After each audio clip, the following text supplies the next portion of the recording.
para la producción de la generación de la factura hasta para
En segundo, pero no hay.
¿Qué tal? Hola,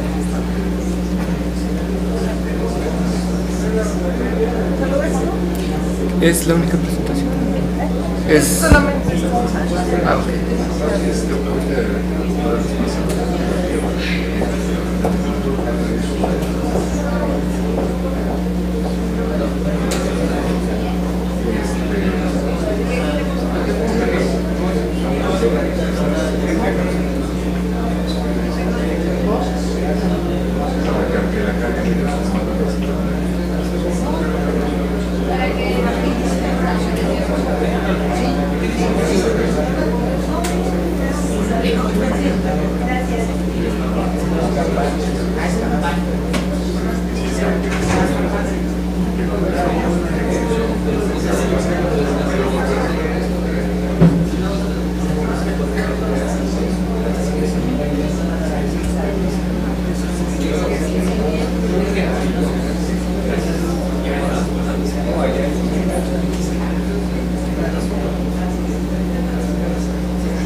Listo, empezamos.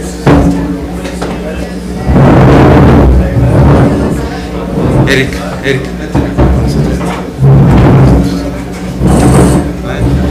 Bueno, buenas noches tengan todos ustedes. Vamos a comenzar nuestra sesión reglamentaria número 2 del año 2013.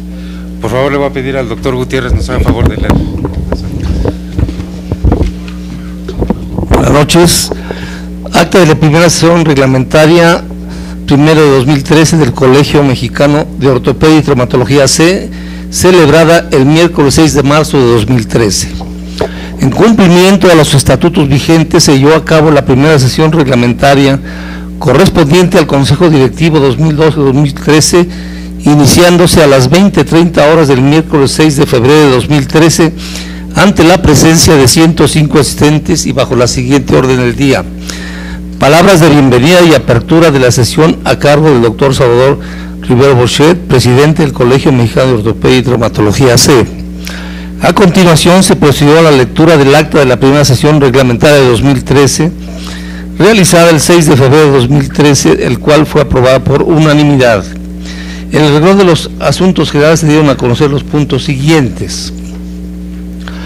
El doctor Eri Peña, coordinador académico, rindió informes sobre los avances de la 27 Jornada Nacional de Ortopedia, 58 Reunión Anual 2013, a realizarse en el Hotel Fairmont Acapulco Princess del 1 al 5 de mayo de 2013 en el puerto de Acapulco Guerrero. El 16 de febrero del 2013 se llevó a cabo la tradicional Comida de la Amistad, la cual se realizó en el Casino Español de México y con una asistencia de 280 asistentes. El día 23 de febrero, de las 8 a las 14 horas, en las instalaciones de este colegio, se llevó a cabo el cuarto seminario de investigación para residentes, coordinado por el doctor Rubén Torres González, titular del capítulo de investigación, y dirigido a los alumnos de la residencia médica en ortopedia, con 83 asistentes y 15 profesores, otorgándose constancia como valor curricular de 2 puntos. El 1 de marzo del 2013 dio inicio el cuarto diplomado de formación de profesores en el área de salud, en la modalidad de semipresencial, la cual se realizará en las instalaciones del colegio de 8 a las 16 horas del 1 de marzo al 13 de diciembre de 2013 y avalado por la Escuela Superior de Medicina del Instituto Politécnico Nacional, impartido por el doctor Ignacio Cancino Quirós. De acuerdo a las asistencias durante 2012 y primeras de 2013, se realizó la rifa de la beca al Congreso Anual 2013 de la American Academy of Orthopedic Surgeons, AOS, a efectuarse en Chicago, Illinois, del 19 al 23 de marzo, resultando ganador el doctor José Antonio Ruiz Alfaro. Se hizo entrega de diplomas a miembros de mérito y nuevos miembros titulares.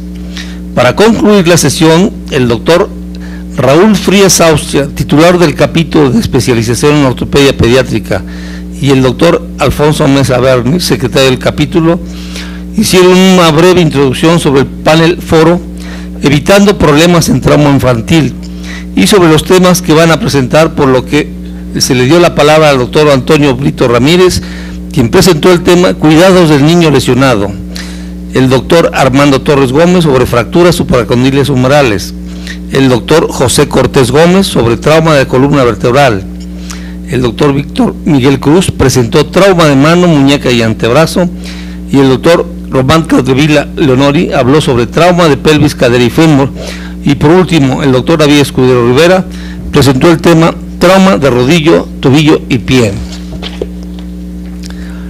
A las 22:30 horas se dio por terminada la sesión y se invitó a los asistentes al convivio ofrecido por el colegio.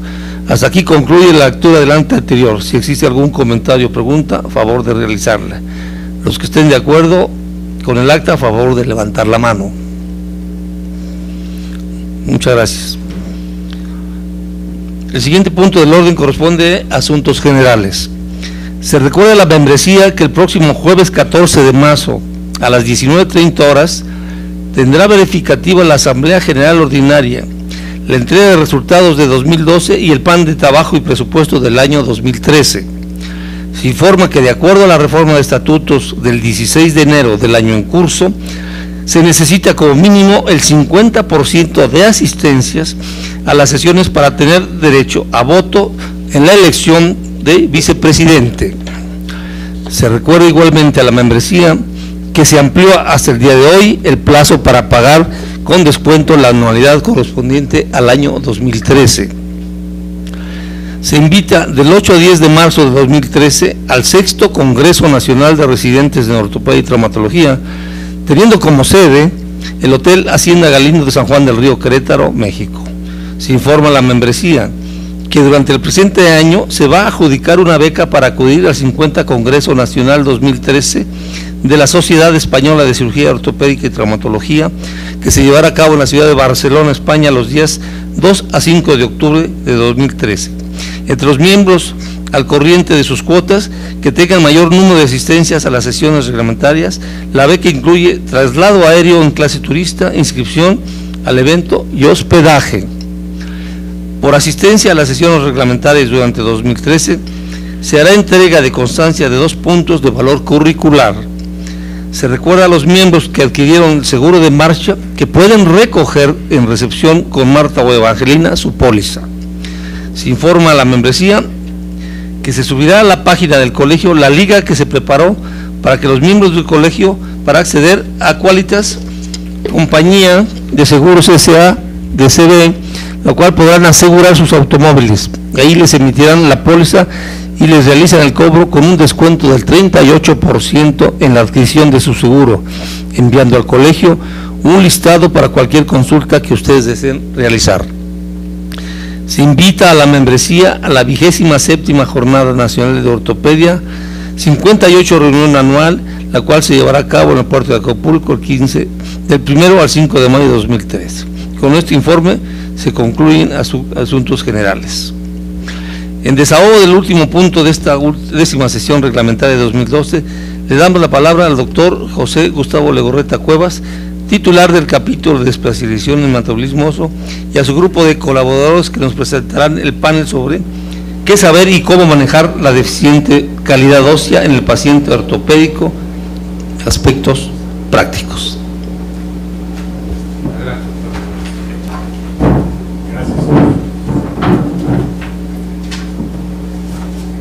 Buenas noches, es un placer para nosotros hablar en este caso del hueso en sí mismo, que es lo que nosotros manejamos, de lo que nosotros vivimos y que muchas veces nos cuesta trabajo ver la parte microscópica, la parte de la microarquitectura en nuestro nivel de trabajo. Así es que el día de hoy que queremos presentar 3 trabajos, 3 pequeñas pláticas muy concisas en cuanto a uno, qué debemos saber para el manejo de la osteoporosis en nuestros pacientes, algunos aspectos claves, y afortunadamente el doctor Santibáñez, que va a iniciar esta plática, en cuanto a unas guías de conocimientos, definiciones y criterios de diagnóstico para este padecimiento, el cual vemos día con día en cada uno de nuestros pacientes. Doctor Santibáñez, por favor.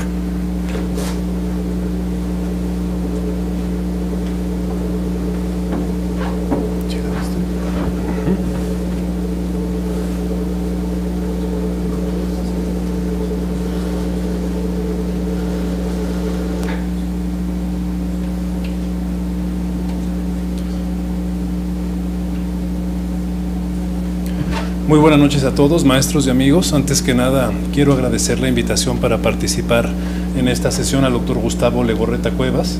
Y pues bueno, este título, ¿qué saber del paciente, sus huesos y terapéuticas para mejorar mi cirugía ortopédica?, se resume un poquito a ese nivel celular que mencionaba previamente el doctor Legorreta.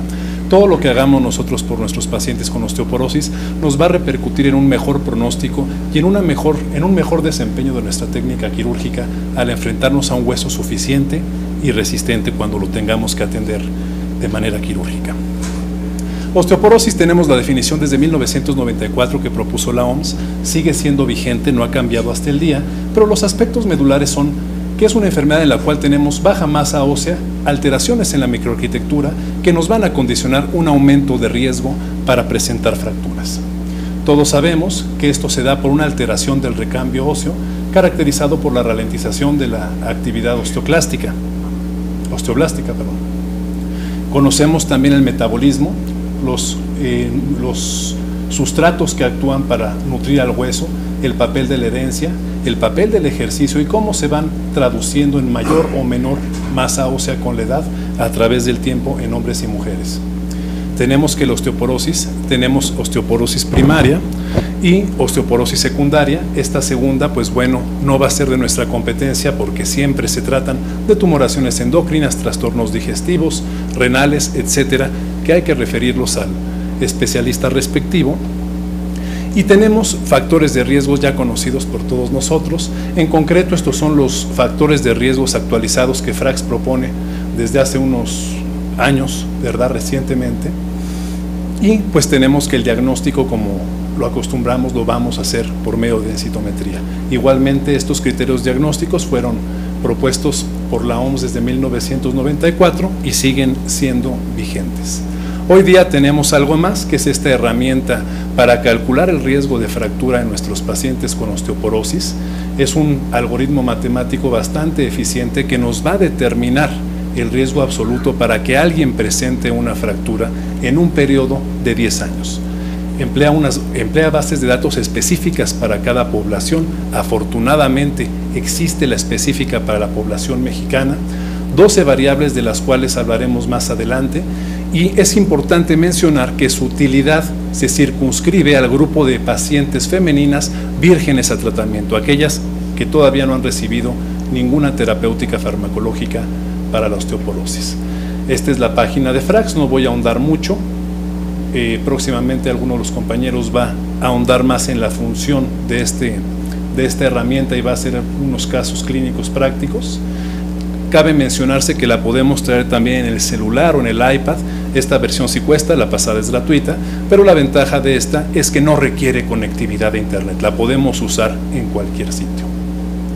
Tenemos los marcadores de metabolismo óseo, que es bueno saber que los tenemos a la mano. Yo en lo personal nada más he usado osteocalcina, fosfatasa ácida, y es muy cualitativa su aporte en cuanto al estudio del proceso metabólico del paciente. Realmente está un poquito restringido para casos selectos en la clínica. Y lo primero que debemos de conocer es la magnitud del problema.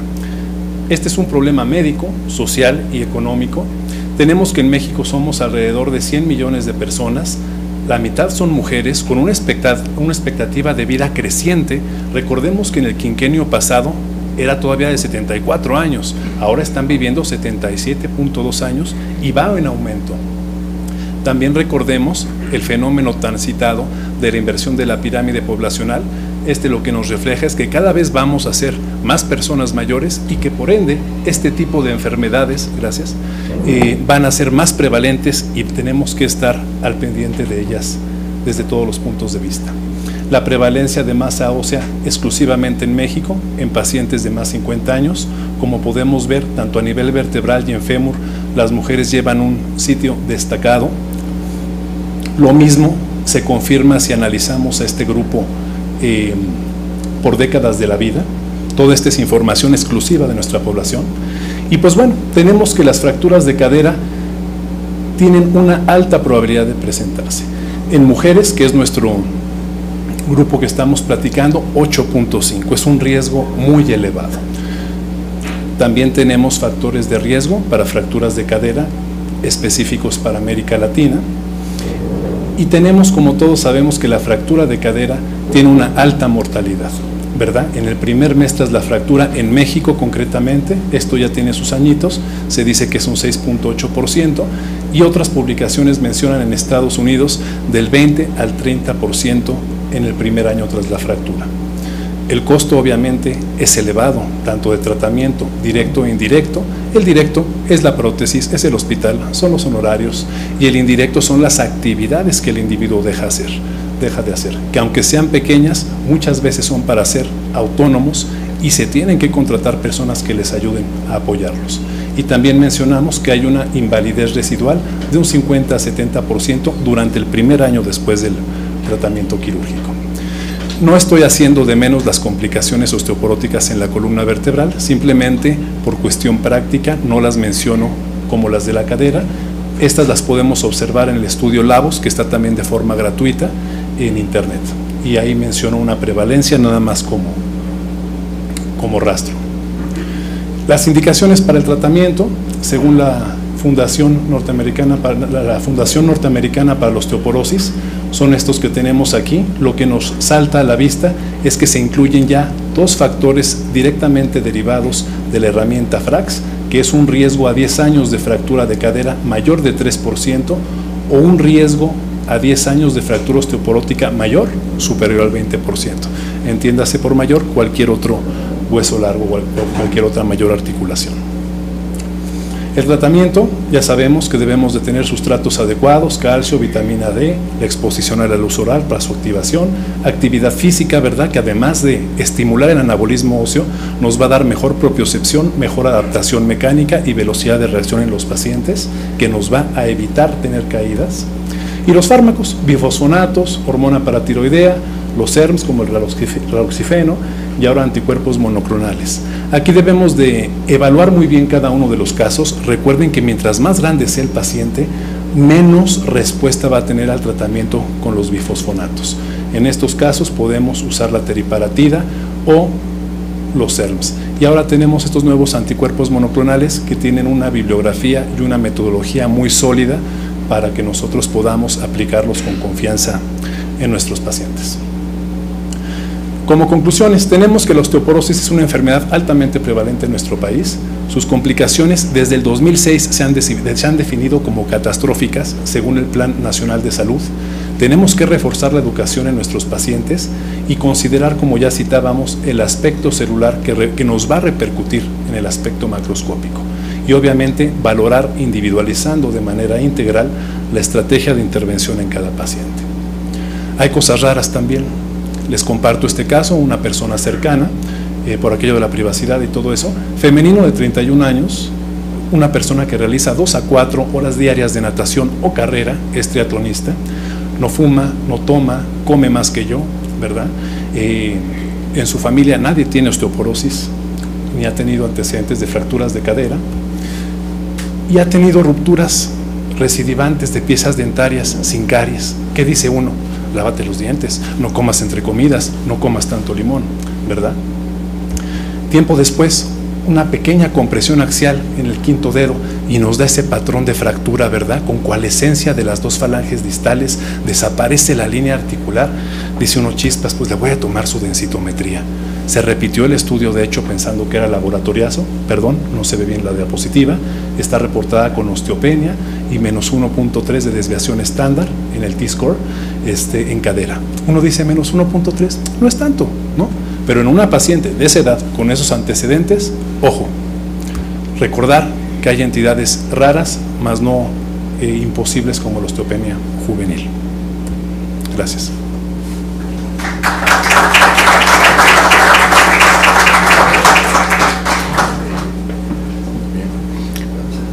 Algo importante en el concepto de lo que es la mala calidad ósea es el pensar en esa microarquitectura, cómo se va deteriorando conforme pasan los años. Y algo importante a hacer notar es que sea nuestro paciente o seamos hombre o mujer, después de los 30 años o 20, dependiendo de la publicación, que es cuando se alcanza la mayor densidad mineral ósea, todos nosotros, después de los 30 años, vamos a empezar un deterioro en esta microarquitectura y en esta cantidad de hueso, cantidad de elementos de calcio, que es lo que nos va a venir la densidad mineral ósea. Desgraciadamente, los cambios hormonales después de la menopausia, hace que esa inclinación sea mucho mayor en las mujeres. Y lo que sucede es que se van acercando, lo mismo que los hombres, pero más lento, a que cada día que pasa, cada año que van cumpliendo, el riesgo relativo de fracturas va aumentando. Todos nosotros estamos aumentando, después de los 20, nuestro riesgo de tener fracturas. Aquí sí, por cosa de género, en las mujeres aumenta mucho más. Y ya actualmente hay criterios diagnósticos en base a una densitometría ósea, como nos mencionaba el doctor Santibáñez.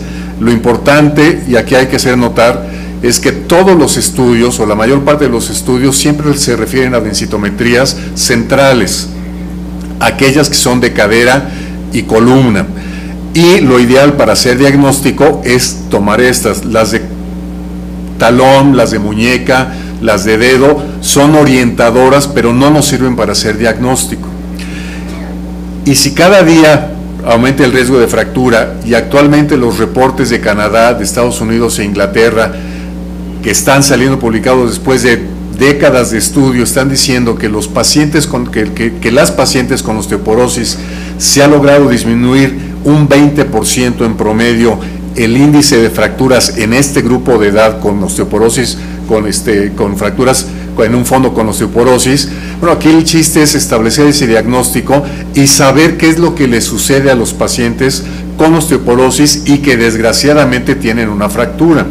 Ya sabemos que los reportes de mortalidad al primer año varían y en general se establecen entre un 20 o un poquito más del 20% de fallecimientos al primer año, se operen o no se operen, y un estudio importante de personas jóvenes que finalmente son las que afortunadamente espero nos traten nuestra osteoporosis, por eso la invitación a médicos ortopedistas muy jóvenes. Es un estudio que se hizo en el Hospital Mosel, muy interesante desde mi punto de vista, y que la doctora Ariana Alvarado nos va a presentar a continuación. ¿Qué es lo que le sucede a este tipo de pacientes con fracturas por osteoporosis?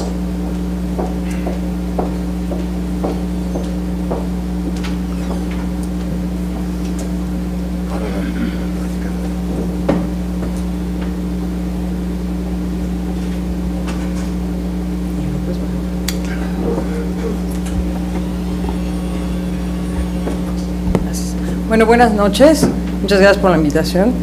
Y bueno, vamos a aplicar de manera práctica ahorita los datos que nos dio el doctor Santibáñez en cuanto a un estudio, como dice el doctor Legorreta, que realizamos. Es una muestra pequeña en el hospital Mosel, y es ver si también a nivel mundial, está avalado por Estocolmo en Suecia, donde se está realizando el estudio principalmente. Se pidió en México que fuera el primer país latino para que también nos apoyara a hacer este estudio, y a su vez se nos invitó para que en un hospital privado también se realizara esta muestra. Bueno, como antecedentes entonces tenemos que las fracturas por osteoporosis van a ser el 12 al 20% de mortalidad van a tener en el primer año, y el 50% van a presentar una incapacidad tanto parcial o permanente. En cuanto a epidemiología, tenemos que en México 1 de cada 12 mujeres y 1 de cada 20 hombres mayores de 50 años van a tener una fractura de cadera, y que también va a haber una prevalencia de fracturas vertebrales del 19.5% en mujeres y 9.8% en los hombres. Se fijan, habíamos tomado mucho en cuenta siempre solo las mujeres y las mujeres, sin embargo también los hombres la presentan. ¿Por qué se hizo este trabajo? ¿Cuál es la justificación? Bueno, ya que el 75% de las fracturas por fragilidad van a ocurrir en países en desarrollo para el año 2025, y 5 millones de mujeres mayores de 50 años y el 5% de nuestra población serán mayores de 65 años. ¿Cómo se hizo este estudio? Es un estudio de cohorte prospectivo, como les dije, forma parte del estudio International Cost and Utility Related Osteoporotic Fracture Studies, que se llama LICUROS, y está respaldado por el Instituto de Osteoporosis. ¿Cuál es el objetivo? Vamos a evaluar cuáles son los cambios en la calidad de vida en pacientes fracturados por osteoporosis después de 12 meses. ¿Cuáles van a ser nuestros criterios de inclusión? Hombres y mujeres que sean mayores de 50 años. Diagnóstico de fractura de cadera, de muñeca, vértebra, tobillo, húmero o cualquier otra, siempre y cuando no haya tenido una previa. Que esté confirmado a través de rayos X, que tengan su lugar de residencia en el Distrito Federal o en la zona metropolitana, que sean atendidos en el Hospital Ángeles Mosel, que haya sido secundario un traumatismo leve. ¿Y cuál va a ser la exclusión? Pacientes que tengan demencia u otros problemas psicológicos. Aquí el problema es, por ejemplo, ustedes saben, muchos pacientes de fractura de cadera que ya son mayores, al momento posoperatorio empiezan a tener demencia.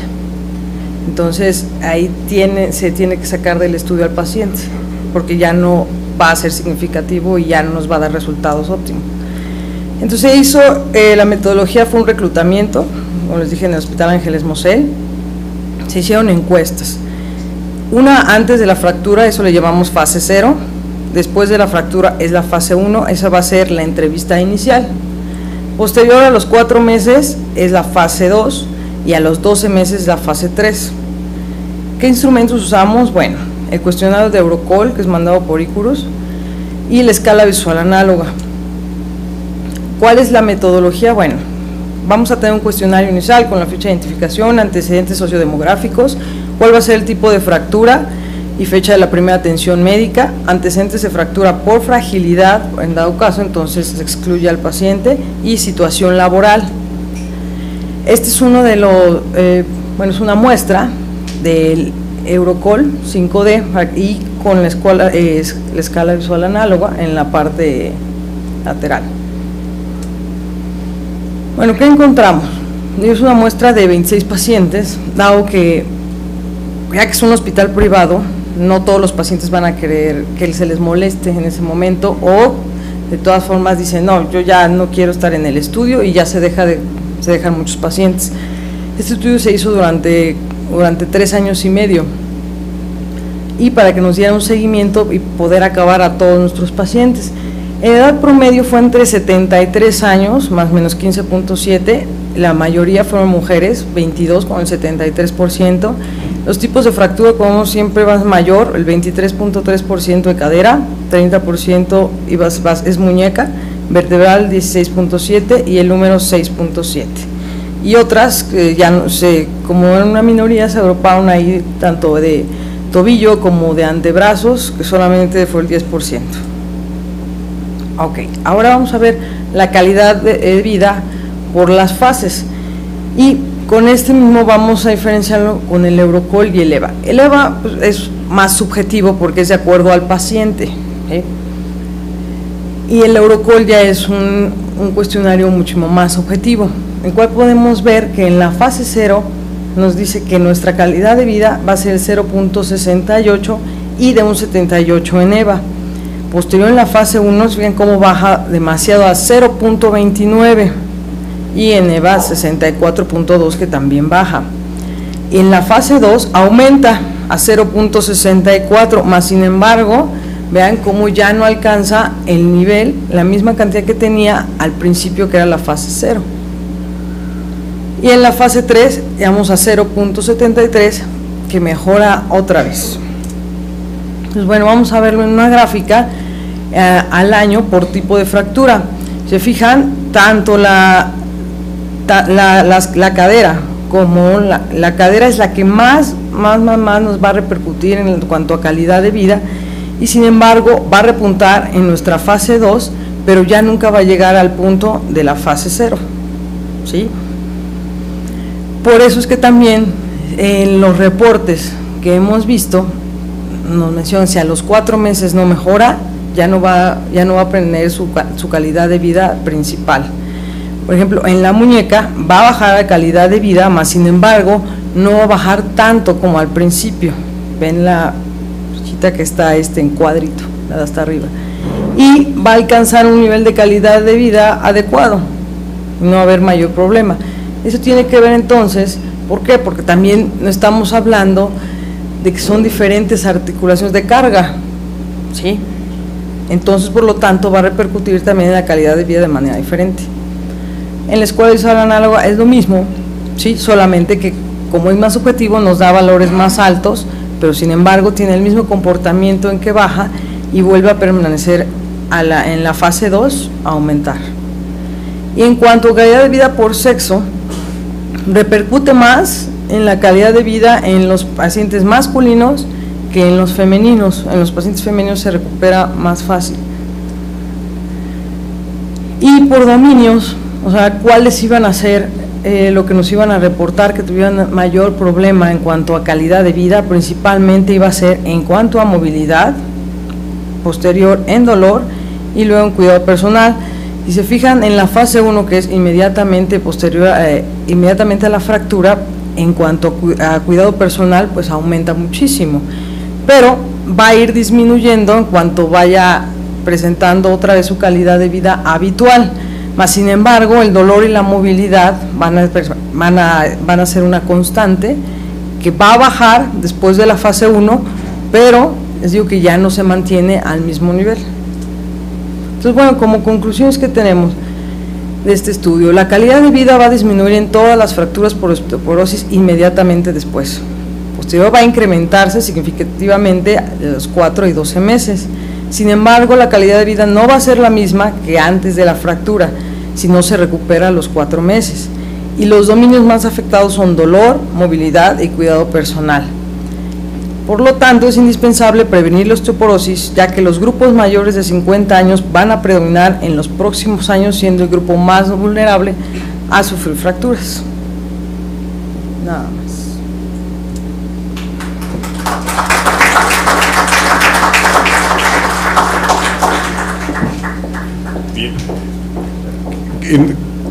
Lo bonito de este trabajo es que nos muestra finalmente qué es lo que le sucede, aparte de lo que les operamos, que nos quedan muy bien esas cirugías, esas prótesis o el implante que le coloquemos, es que esos pacientes fracturados con osteoporosis tienen otras consecuencias, y si un porcentaje se puede prevenir con diagnóstico, que es ahorita el problema, porque en general, como hemos visto, se establece que el 16% de las pacientes mayores de 50 años tienen osteoporosis y únicamente el 1% de ellas son las que están diagnosticadas, pero sobre todo, que es lo más grave, bueno, pero grave, es que solo el 1% están siendo tratadas. Estamos dejando un gran número de pacientes arriba de 50 años, sin diagnóstico, sin complementar nuestro diagnóstico ortopédico, y que además debemos tratar esa parte.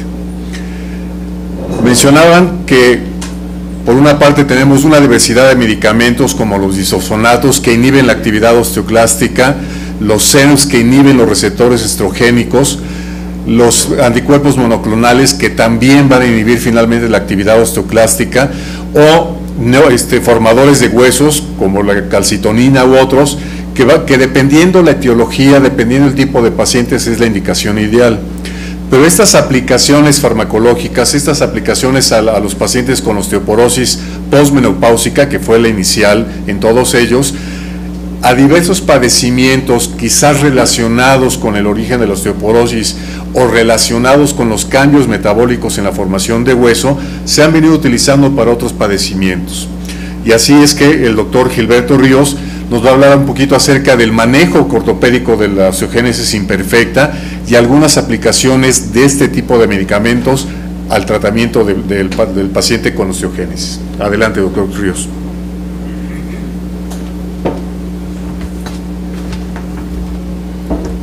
Gracias.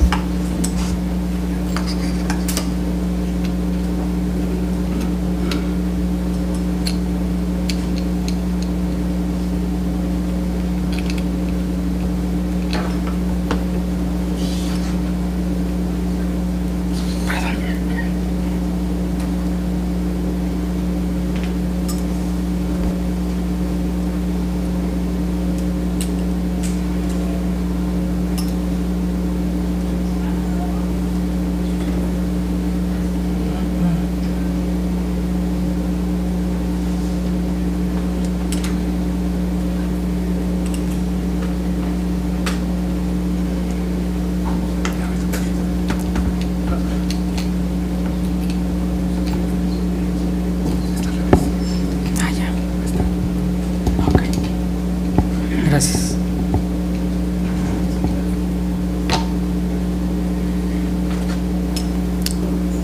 Buenas noches.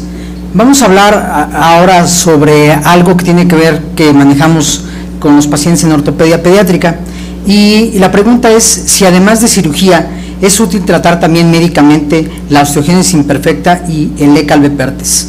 Es importante recordar que el uso de los bisfosfonatos en pacientes con enfermedades relacionadas con el hueso en los niños se ha estudiado desde mucho tiempo atrás, y este es alguno de los artículos y algunos de los trabajos que se han realizado, como podemos ver aquí, en pacientes con osteogénesis imperfecta, pacientes con osteoporosis primaria o secundaria, pacientes que tienen algún tipo de fibrodisplasia, y también en aquellos pacientes con algún tipo de mucopolisacaridosis, que son en pacientes en donde se han realizado estudios donde se ha tenido un buen resultado al utilizar este tipo de medicamentos.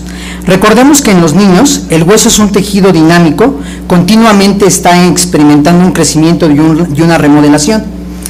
Durante la remodelación, la resorción ósea se produce a una tasa igual que a la de la formación del hueso. Este es un proceso que llamamos de acoplamiento.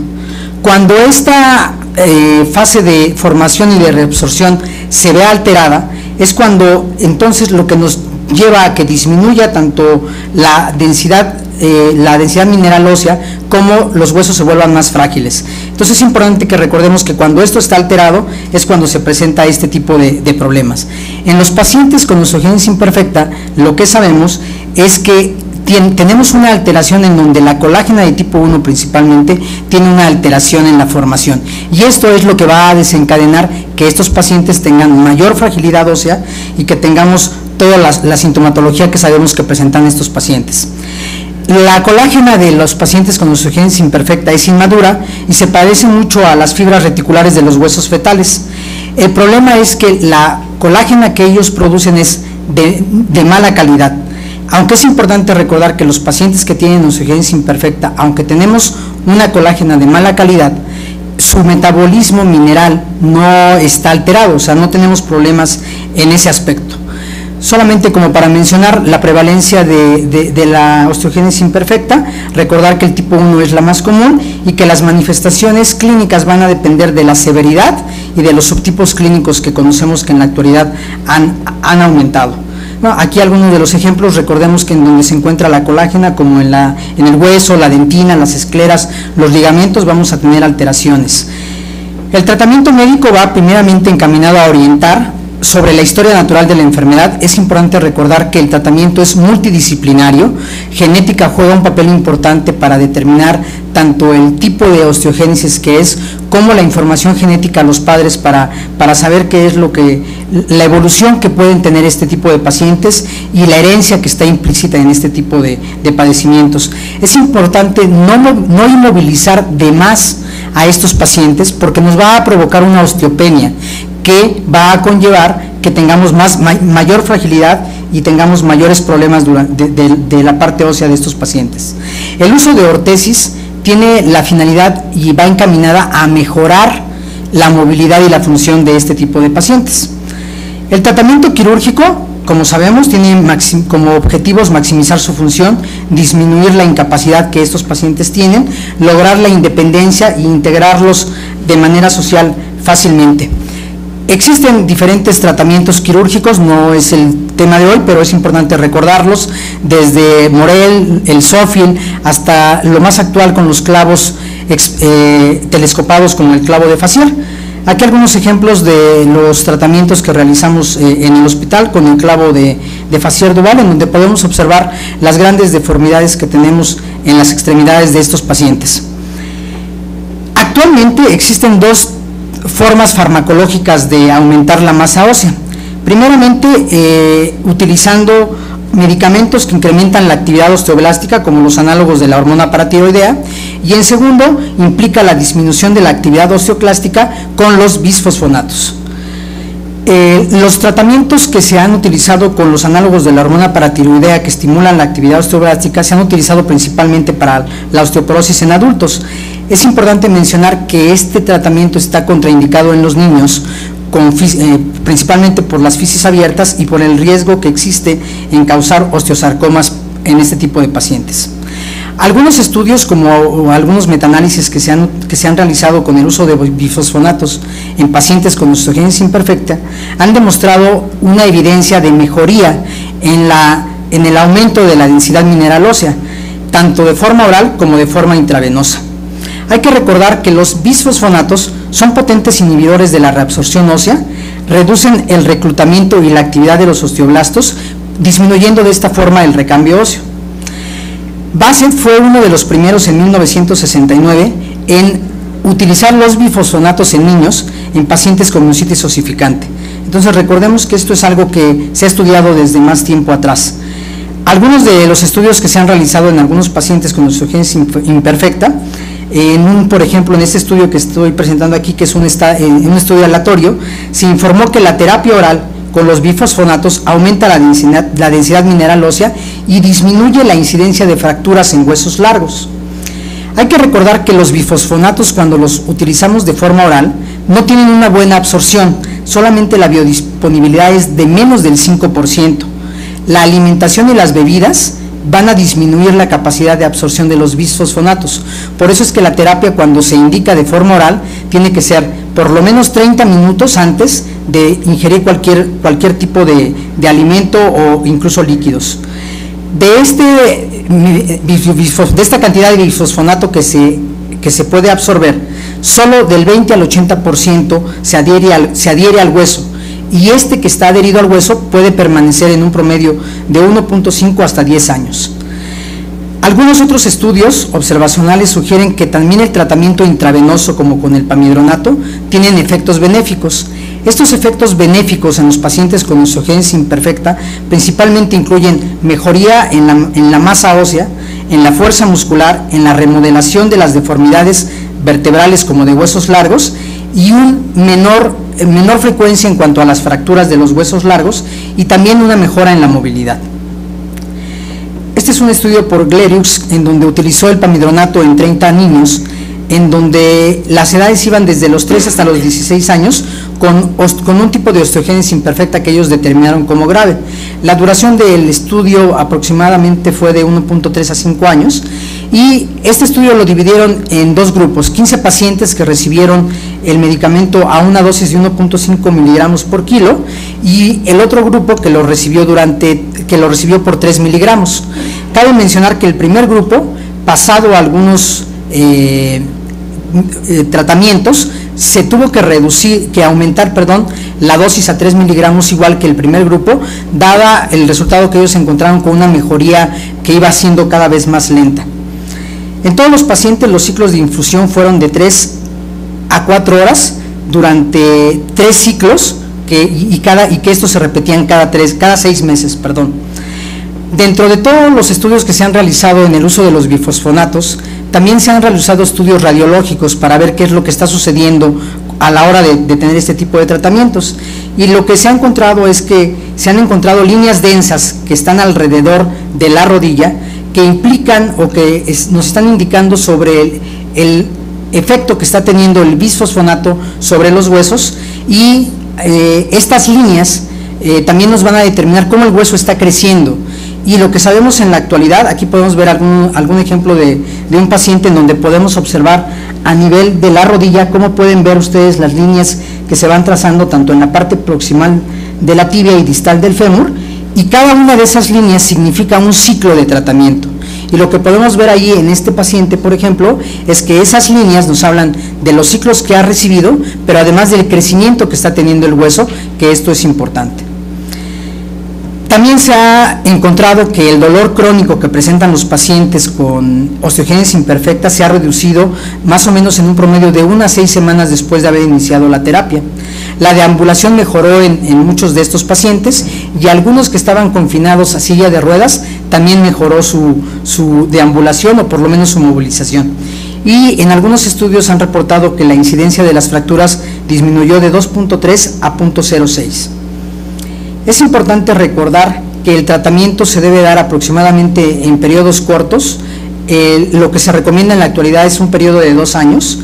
También existen efectos adversos al utilizar el tratamiento con los bisfosfonatos, como paradójicamente aumento del dolor, dolores lumbares, fiebre, necrosis avascular de la mandíbula y aumento en el tiempo de la consolidación, sobre todo cuando se realizan osteotomías para alinear a estas deformidades que tienen los huesos largos.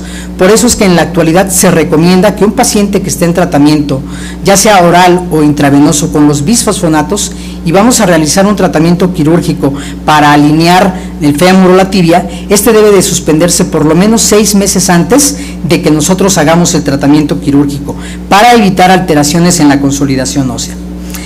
Otras opciones de tratamiento médico para los pacientes con osteogénesis imperfecta que se han utilizado de mayor tiempo, pues bueno, son la hormona del crecimiento, la vitamina D, el calcio y la vitamina C. Actualmente existen terapias génicas en lo que se pretende es hacer una estimulación de la síntesis de la colágena, y de esta manera poder mejorar la función de estos pacientes. Finalmente, en relación a lo que es los bisfosfonatos en los pacientes con osteogénesis imperfecta, cabe la pena mencionar que sabemos en la actualidad que si hay un incremento significativo en la densidad mineral ósea de estos pacientes, ya sea de forma oral o intravenosa, y cabe hacer también mención de que los tratamientos más importantes son durante el primer año. Esto lo que ha conllevado es a sugerir que los tratamientos deben de ser cortos y en formas quizás repetidas para tener un mejor resultado. En términos generales, la literatura menciona una disminución en la incidencia de las fracturas que van en porcentajes desde el 14 hasta el 31%. Su administración no debe de ser de más de 3 años.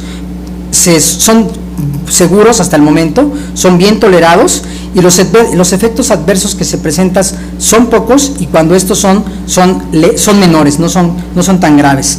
Quizás la parte en la que aún no hay un consenso es en la forma, cuál es la vía óptima de administración de estos medicamentos, cuál es el momento adecuado del inicio, y la duración aún no la tenemos clara.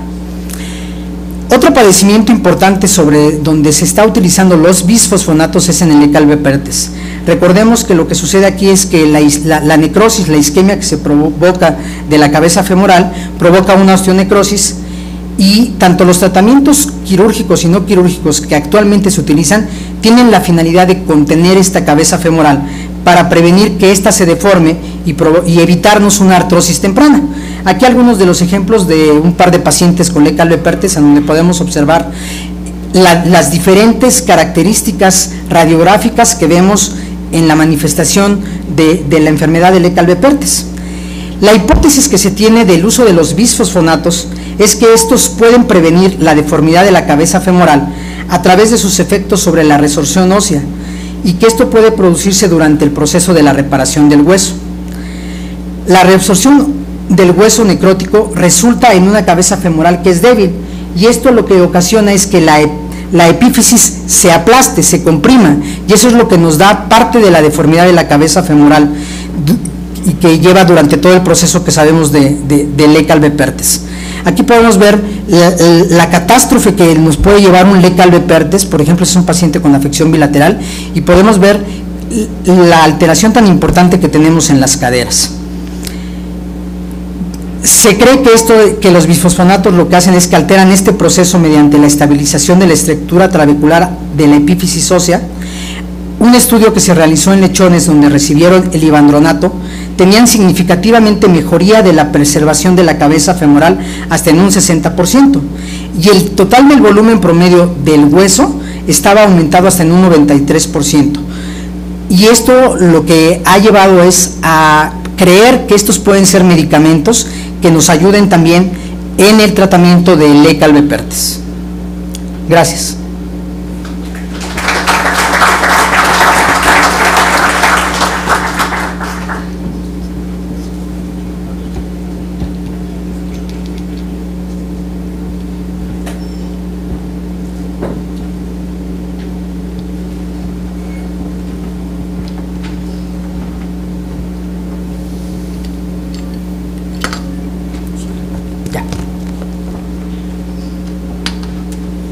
Bien, como vemos, muchos de los tratamientos para los pacientes con osteoporosis tienen otras aplicaciones. Incluso podríamos mencionar, por ejemplo,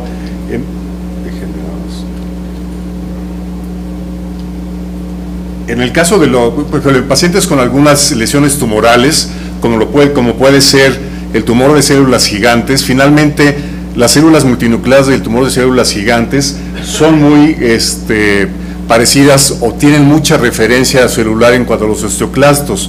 Una opción terapéutica para muchos pacientes ante este tumor benigno pero muy agresivo es el administrar anticuerpos monoclonales contra receptores RANK, que se llaman RANK-L, y esto hace que se inactiven las células multinucleadas que se encuentran en el tumor de células gigantes, y la evolución cambie, sobre todo en cuanto a recidivas locales o magnitud de destrucción que se puede tratar. Lo mismo, por ejemplo, pacientes con histiocytosis, en los cuales se les administra bisfosfonatos, se logra una cicatrización impresionante, se observan esas líneas también a nivel cercanos a las fisis de crecimiento que implican todos los ciclos de tratamiento, pero son opciones medicamentosas, no genéticas, pero sí de medicamentos para otro tipo de padecimientos. Ya para finalizar, lo que vamos a hacer un poquito es, se hablaba del FRAX, aquí hay dos cosas importantes. Uno es que el diagnóstico de un paciente con fragilidad ósea, con osteoporosis, solo la podemos hacer tanto con el cuadro clínico, analizando sus factores de riesgo, sobrepeso, su masa corporal, si fuma, etcétera, y su densidad mineral ósea, medida en una densitometría. Pero por otra parte, nosotros podemos establecer en el consultorio, en los pacientes que llegan con nosotros, aún sin una densitometría, el riesgo que pueda tener de fracturarse, estableciendo su riesgo relativo de fracturas en los próximos 10 años. Y para esto tenemos una herramienta que es el FRAX, esto ahora sí que es en vivo, ¿verdad? Si nosotros hacemos la búsqueda de FRAX, inmediatamente nos va a mandar a la página de Inglaterra, de la Universidad de Sheffield, y en un momento dado lo que vamos a encontrar, que está incluso en español, es la página en la cual nos aclara qué es el FRAX, en qué se basa, etcétera, y de ahí podemos buscar la página específica para México. Antiguamente se utilizaban los valores de Estados Unidos para población latina, pero actualmente, y mucho gracias a la doctora Clark y otro grupo de investigadores, que el nombre de Patricia Clark lo van a escuchar, es una investigadora mexicana, en gran número de investigaciones internacionales y en un buen número de investigaciones epidemiológicas de osteoporosis mexicanas. Y aquí lo que podemos encontrar es, dependiendo, para establecer la herramienta de cálculo, justo en América Latina ya aparece México. Tenemos varios años, afortunadamente, en que todos los grupos de estudio de osteoporosis lograron establecer la página para México, y es a la que uno debe de ir. No nos va a servir ninguna otra página, ni la de Ecuador, ni la de Chile, etcétera, nos va a servir. Y aquí, al momento de utilizar esta herramienta para México, vamos a observar que aparece inmediatamente o directamente los factores de riesgo que se han establecido por la Organización Mundial de la Salud, que nos mencionaban, y que abajo vienen cada uno de ellos. Por ejemplo, en cuanto a edad, esto es un instrumento que está hecho para pacientes, mujeres u hombres arriba de 40 años, en los cuales debemos poner el peso, estatura, a qué se refiere con fractura previa, con pacientes con fractura de cadera. Hay incluso apartados más específicos y que nos van a enumerar en forma más detallada a qué se refiere con una ingesta positiva de alcohol, y todos estos valores los vamos a introducir en cada uno de ellos, y podemos hacer el ejemplo de cualquiera, ¿sí? Por ejemplo,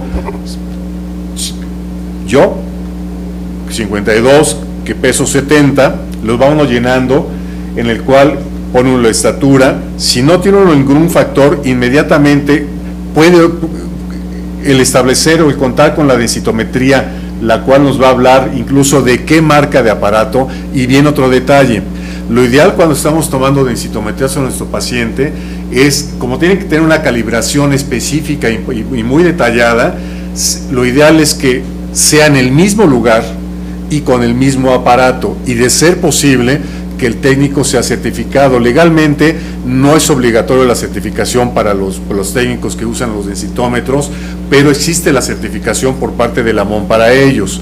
Y una vez establecidos esos factores, yo puedo calcular el factor de alguna fractura osteoporótica en general o específico para cadera.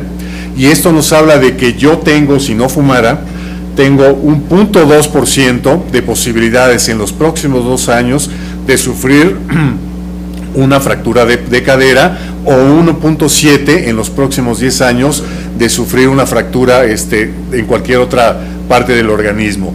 Y todo esto lo podemos empezar a variar dependiendo de los pacientes, si es hombre o si es mujer. Por ejemplo, simplemente con los mismos datos, el hecho de género, lo que nos va a ocasionar es que el riesgo cambia totalmente, y dependiendo de esto es lo que nos va a hacer una guía para empezar algún tratamiento.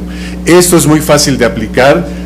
si lo accedemos directo de nuestra computadora conectada a internet, el acceso es libre. Si lo queremos como una aplicación a nuestros teléfonos, esa es la que puede costar el comprarla, y podemos establecer en pacientes no tratadas, que esa es la otra cosa del FRAX, que se utiliza para pacientes que no han empezado tratamiento, calcular su riesgo de fractura, y ya sea que estemos en una artrosis de cadera que seguramente se va a operar a futuro, bueno, empecemos a calcular su riesgo que tiene, su mala calidad ósea, y le empecemos a tratar para cambiar la historia natural en cuanto al aspecto de fortaleza, de riesgo de fractura, de microarquitectura ósea, y complementemos los tratamientos ortopédicos que seguirán siendo necesarios.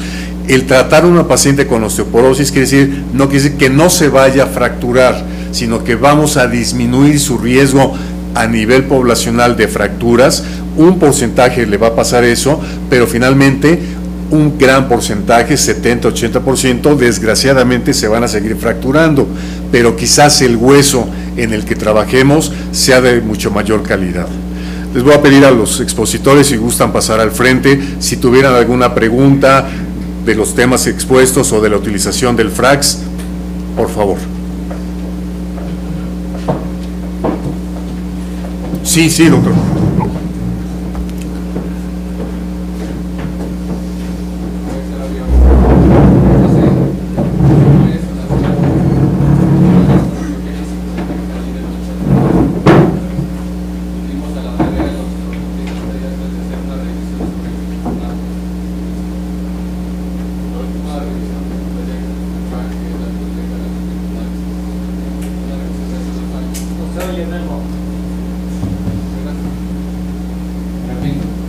Hace que se nació en el hospital chiquito con nuestra crisis imperfecta, hicimos la revisión para ver la utilidad de los glifosinatos. Nos fuimos a la biblioteca de Cochrane, que es la biblioteca de metaanálisis, y en una revisión de hace 2 años dice que los glifosinatos no han demostrado ser de mucha utilidad, que hay tanto artículos que apoyan la disminución de las fracturas como hay artículos que dicen que no cambia el número.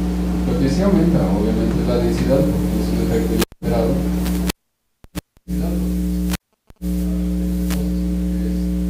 La colágena, lo que pega a la estructura del hueso.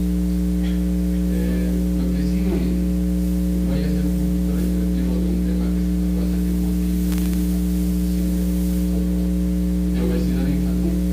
Hay niveles de estudio tipo 1 que dicen que la obesidad infantil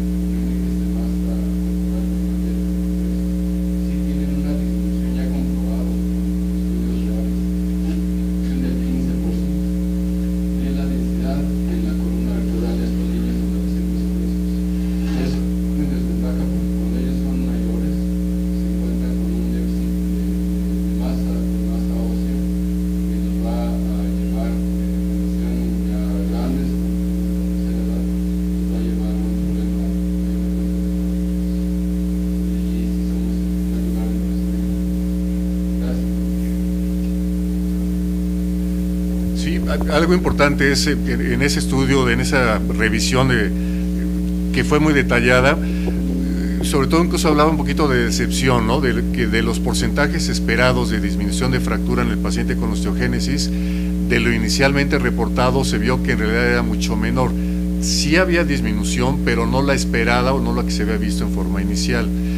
Y aquí por ejemplo, en cuanto al índice de masa corporal, que como factor, por eso nos pide talla y peso, la herramienta del FRAX, lo que en realidad es el factor determinante o el factor de riesgo es la gran o menor masa corporal que tenga el paciente, y definitivamente es uno de los factores que contribuye a ese deterioro. Y si en los niños es importante de que todo lo que yo haga como niño realmente me va a lograr que esos 20 o 30 años logre el mayor tope de densidad mineral ósea. Y si yo comí bien, si tuve buena exposición a vitamina D, que actualmente se está viendo que todos como adultos o de niños estamos manejando valores bajos aparentemente de vitamina D, eso va a deteriorar la calidad ósea máxima. Y si empiezo en una calidad ósea máxima a mi edad menor de la que esperábamos, pues obviamente mi deterioro y acercamiento al umbral de fractura pues va a ser mayor, ¿no? Sí, claro. Una mención complementaria nada más al aspecto de la baja densidad mineral ósea en los niños obesos. Salió un artículo complementario hace como 2 años al respecto, que ponía como factor pivote la baja actividad física en esos niños, precisamente. Al respecto lo comentaba el doctor. El niño gordito es el niño con el que nadie juega, el que nadie lo selecciona para jugar fútbol, es el que es objeto de bullying, ¿verdad? Y es el niño que se queda en el recreo sentado, come y come y come, y ese factor de riesgo es la inactividad, precisamente. Nada más como anexo. Gracias.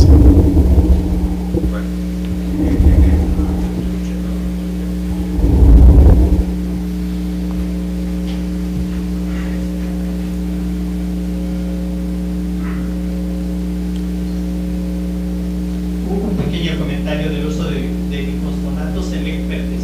Es bastante difícil de utilizar, hay que tener muchísimo cuidado. Y la revisión que mencionaba Memo, allí hay una mención en que dice que se debe utilizar mientras no haya fractura o hundimiento de la cabeza. Recordemos que la isquemia puede ser de horas o puede ser hasta 15 días de isquemia. Si lo utilizamos cuando ya se deformó la cabeza, inhibe la remodelación. Así es que hay que tener mucha experiencia y muchísimo cuidado. Otra cosa importante en relación a lo del Leckalbe-Perthes es que el problema es el momento en el que vemos al paciente. La mayoría de los pacientes cuando los vemos ya iniciaron la enfermedad y difícilmente los encontramos en la etapa inicial de sinovitis, que es donde pudiéramos identificar o tratar con los medicamentos. Son estudios, son alternativas que se están utilizando y que se están estudiando para ver. Recordemos que el Leckalbe-Perthes es el coco, ¿no?, de ortopedia pediátrica. Todo lo que se ha utilizado, todos los estudios que se han hecho, en un principio dicen que sirven y el siguiente estudio dice que ninguno sirve. Entonces, bueno, creo que es parte de la misma problemática de la enfermedad del Leckalbe-Perthes.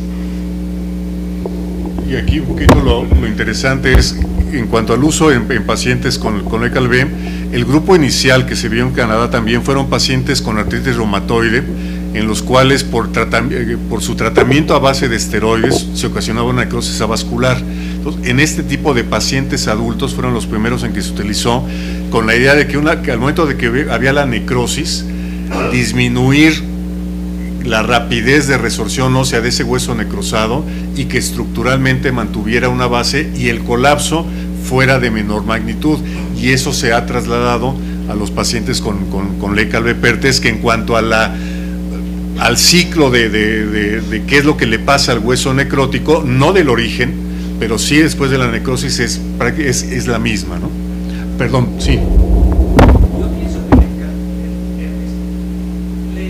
la medición concéntrica, la cabeza muy relacionada, esto lo dijo el doctor José Luis Vado, 32, y yo creo que es importante esto a través, nosotros utilizamos el aparato de Spotify, y luego también es muy importante esta parte de circulación, por lo cual hay que dar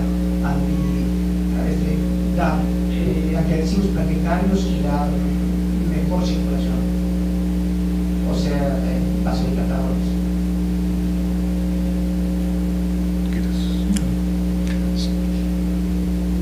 Sí, aquí un poco, digo, como en otros padecimientos, como en tumores, es algo extra que se está encontrando.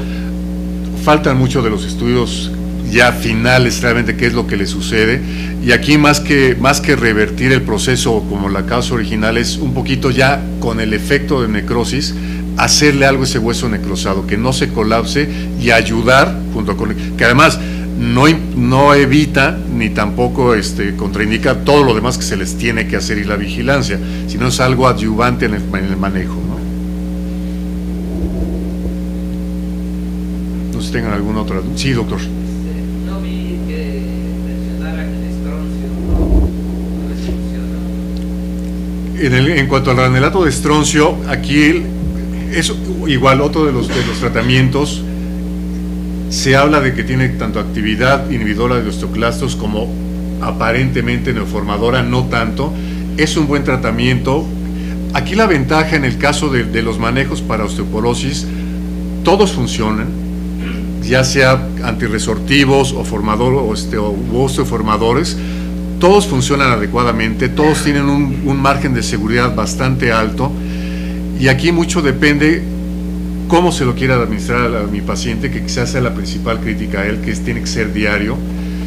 Y si yo conozco el riesgo relativo de fractura de mi paciente, dependiendo de su edad y de ese riesgo, qué tan rápido yo quiero disminuirla. Si yo, por ejemplo, tengo un paciente con una osteoporosis severa, con un T-score de más de 2.5, mucho más negativo que menos 2.5, le hago el FRAX y tengo un riesgo muy alto, no me va a servir esperar el tiempo que haga cualquier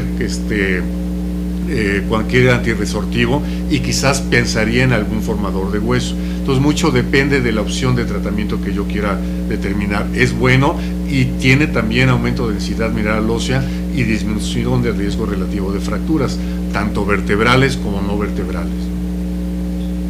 En el sentido de modas, no sé qué vaya a pasar con eso que ustedes lo están mencionando ahorita, pero yo llegué a usar mucho, y yo creo que la gran mayoría, calcitonina, y ahora ya ni se menciona, como que está como si fuera prohibido, y realmente aparentemente daba buenos resultados. No sé qué opinión tengan ustedes sobre esto. No, y sí los da, o sea, realmente su eficacia y seguridad está totalmente comprobada. Sí se ha dejado de usar, quizás por la vía de administración, después la nasal, a veces el costo, y quizás comentarle que viene o se está tratando de hacer una nueva presentación que sea de más fácil aplicación, quizás unos parches, algo así, y pero no, es tan efectiva como cualquier otro tratamiento, ¿no? Había una, sí, doctor.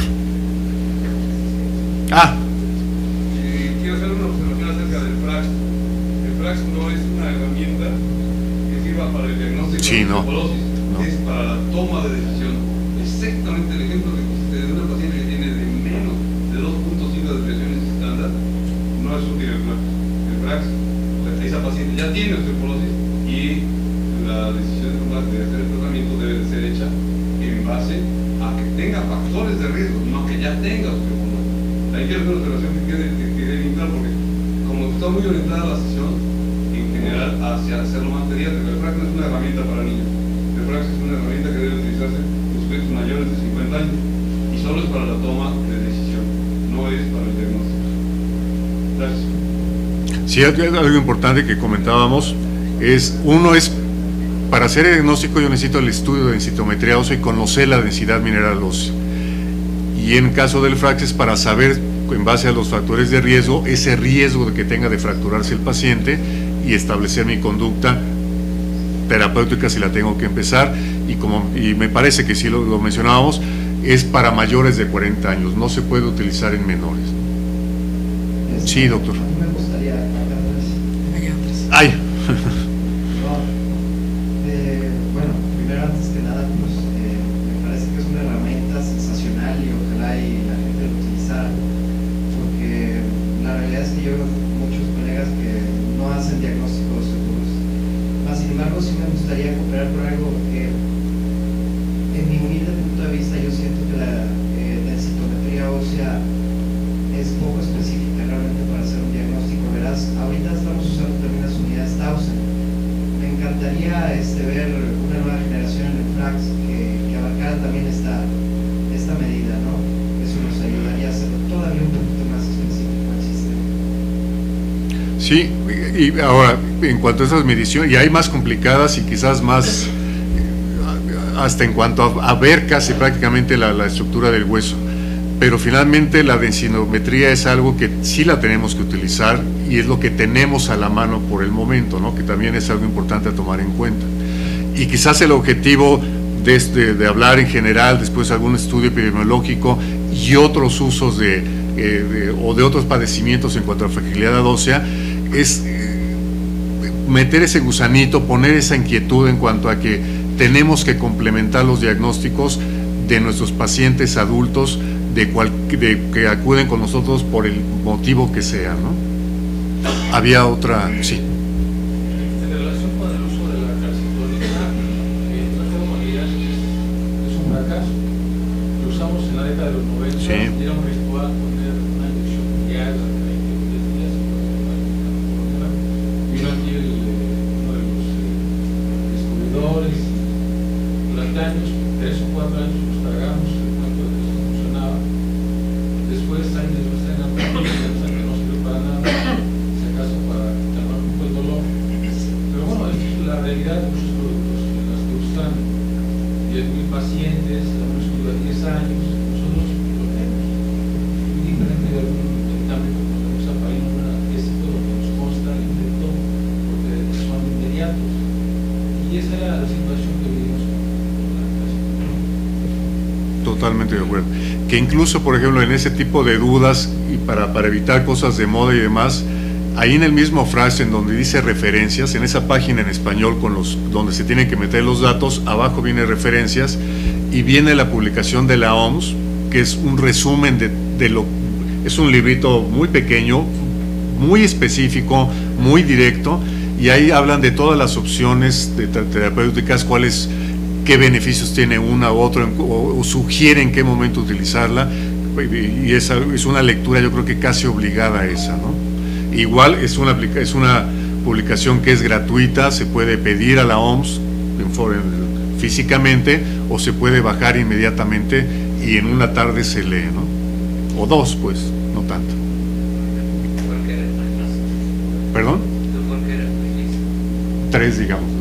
Yo necesité 3. ¿Sí? Sí, claro. En cuanto a la densitometría, no hay ni que vanagloriarla ni que quemarla. En realidad es una herramienta de diagnóstico y como cualquier otra herramienta de diagnóstico tiene una verdadera utilidad, pero tiene que saberse interpretar adecuadamente y tiene que ser realizada en forma adecuada. Pero que decían, sí, hay nuevas cosas que vienen en el diagnóstico de los seguros, muchas más. Sin embargo, la herramienta que tenemos ahorita disponible para todo el público sí es la densitometría, entonces tenemos que perfeccionar. Todo esto que dijiste que es cierto, ¿no? Que debe de ser en un mismo centro, que preferiblemente sea en un centro, que sea un centro certificado y que el mismo técnico, con el mismo aparato de la densitometría nos permitirá hacer las evaluaciones de estos pacientes. Claro que sí. Sin embargo, en el análisis preventivo y la feria también están llegando como nuevos análisis para valorar la resistencia del hueso, porque la densidad no mide la resistencia del hueso. Entonces vienen nuevas cosas en un futuro próximo para que esto siga avanzando. Tal vez el más grande avance que hay actualmente que se pueda determinar para valorar la calidad del hueso y medir hueso molecular y hueso cortical es la tomografía axial cuantitativa de alta resolución, que bueno, es un aparato que ya está disponible en algunos países, en México no lo tenemos, pero eso vende. Otro comentario que iba a hacer también era la calcitonina, porque calcitonina siendo un buen producto, hay indicaciones precisas y preciosas para ella. De hecho, la Academia Americana la ha aceptado con la indicación de con una indicación primaria, independientemente de los difosfonatos. Si está el paciente con difosfonatos, deberá de ser suspendido el difosfonato para iniciar esto y después reiniciar el difosfonato después de que ha terminado el tratamiento con calcitonina, que tiene la finalidad de mejorar el dolor. Sin embargo, si todos queremos utilizarlo para osteoporosis, no ha demostrado que reduzca el riesgo de fracturas en forma efectiva, que eso es lo que ha sido superado por todos los demás medicamentos que han colocado a la calcitonina en una posición desfavorable para ello, ¿no? Pero también, bueno, para necrosis de cabeza de fémur está indicada, pero en adultos. Gracias, otra vez. Gracias. Pues si no hay más, les agradezco a nuestros expositores. Muchas gracias.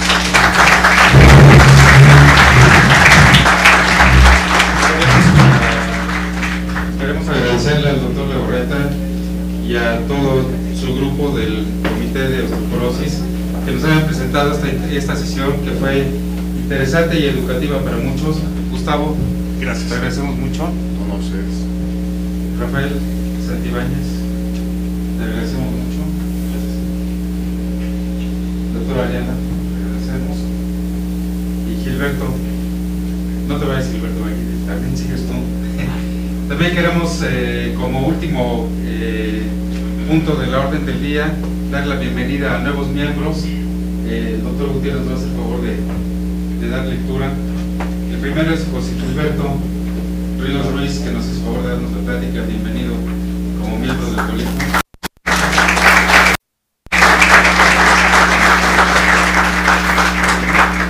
La doctora César Sánchez Contreras, que va a entrar como miembro adjunto de nosotros.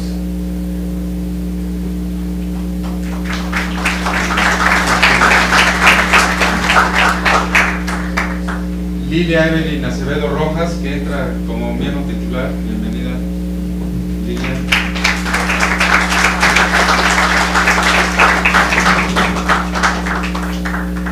Pablo César Guevara Rosales. Bienvenido, Pablo César, al colegio. Y Miguel Ángel Osegueda, que Miguel Ángel Osegueda, que también completó por fin sus papeles para hacer su colegio.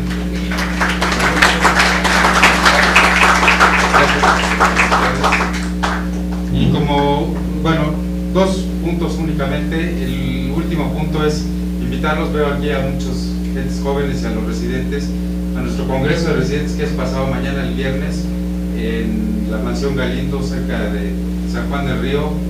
Acompáñenos, va a estar muy interesante, va a haber pláticas, va a haber torneo de fútbol, va a haber bastantes cosas sociales y bastantes cosas académicas. Y por último, pues invitarlos a nuestro amigo que los invita al Colegio Mexicano de Ortopedia. Muchas gracias por su atención y buenas noches. Gracias.